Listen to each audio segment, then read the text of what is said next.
Isha That was not confidence low. Isha ने कहीं ना कहीं आपके बारे में भी कुछ बैक बीचिंग की थी अविनाश के साथ कि जैसे कि आप लोगों से बात करने चाहती थी तो कहीं ना कहीं उसको लेके भी वो सवाल उठाती थी कि ये अपने कई सारे गुड पॉइंट्स बनाने के लिए कर रहे हैं, उस पर आप क्या कहना चाहिए? देखिए, मैंने अभी तक एपिसोड देखा नहीं है तो मैं इस चीज़ पे कमेंट नहीं कर सकती, पर मैं एक चीज़ ज़रूर कह सकती हूँ कि बैक पिचिंग उसको तो नहीं कहा जाएगा। ठीक है, एक दोस्त हम 3 दोस्त हैं, अगर किसी को किसी के बारे में कुछ लग रहा है तो उसके पीछे से बाकी 2 लोगों ने बात की है, इसका मतलब बैक पिचिंग तो नहीं हो गया है कहीं भी। उसको जो लग रहा होगा उसने बोला होगा।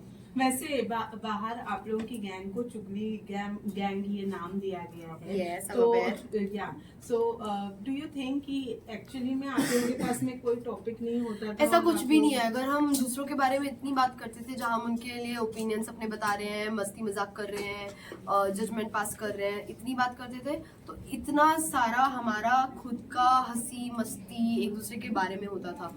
तो अब बिकॉज घर के अंदर एज सच कोई इतना स्ट्रॉन्ग ग्रुप नहीं है जिसको गैंग कहा जा रहा है, तो चुगली और गैंग को मिक्स करके चुगली गैंग बना दिया गया। बाकी I don't think it is चुगली।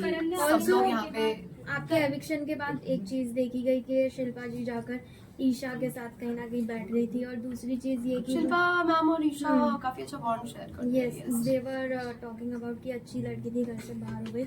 एंड कहीं ना कहीं ये भी देखा जाता है शो में कि शिल्पा जी का जो झुकाव है वो विवियन की तरफ थोड़ा ज्यादा है। इस बारे में क्या कहेंगे आप? मुझे लगता है शो खत्म हो जाएगा उसके बाद भी पता नहीं चलेगा शिल्पा मैम का झुकाव किसकी तरफ ज्यादा है।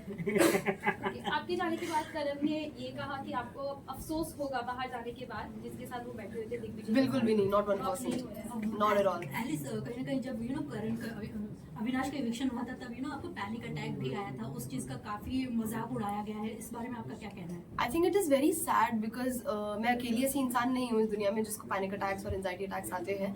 कई सारे ऐसे लोग हैं जिनको पैनिक अटैक और एंजाइटी अटैक आते हैं, और लेट मी टेल यू 20 अलग अलग टाइप के पैनिक अटैक्स होते हैं। ठीक है, उसमें से एक ये वाला भी होता है जहाँ इंसान शिवर करता है। मुझे खुद को कई अलग अलग टाइप के आते हैं, तो जहाँ इंसान शिवर करता है उस टाइप में मैं शिवर करी थी। I am very aware of the video जिसके बारे में आप बात कर रहे हैं, जिस इंसान के बारे में आप बात कर रहे हैं, and it is very sad and it is very disheartening कि उस चीज़ के बारे में आप मजाक उड़ा रहे हो, किसी की मेंटल हेल्थ का मजाक उड़ा रहे हो। So that's just not cool. वैसे आपके एविक्शन से विवियन थोड़े मतलब सैड नहीं नजर आए, उनका बहुत ही कैजुअल रिएक्शन था आपके एविक्शन के बाद। What do you want to say? Vivian is not someone who will sit and cry. ठीक है, फर्स्ट ऑफ ऑल मुझे पता है Vivian was always there for me even during my, मेरे को बस एक ही बार एंजाइटी अटैक नहीं आया था, मुझे कई दफ़ा एंजाइटी अटैक आया था, and Vivian was always there for me. Vivian always cared for me. Vivian ने हमेशा मुझे गाइड भी किया है जब भी मैंने उनसे कुछ भी एडवाइस मांगी है।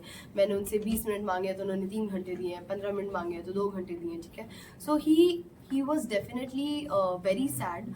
बस उनका तरीका अलग है, उनका तरीका बाकी लोगों की तरह नहीं है। So that's that. Last question. Alice, जब आप निकल रही थी आपने कहा ट्रॉफी घर ही आनी चाहिए, तो आपको क्या लगता है इन तीनों से किसके घर जा सकती है ट्रॉफी?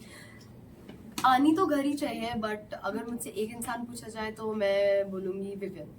अगर हम बात लास्ट करें क्वेश्चन था ना।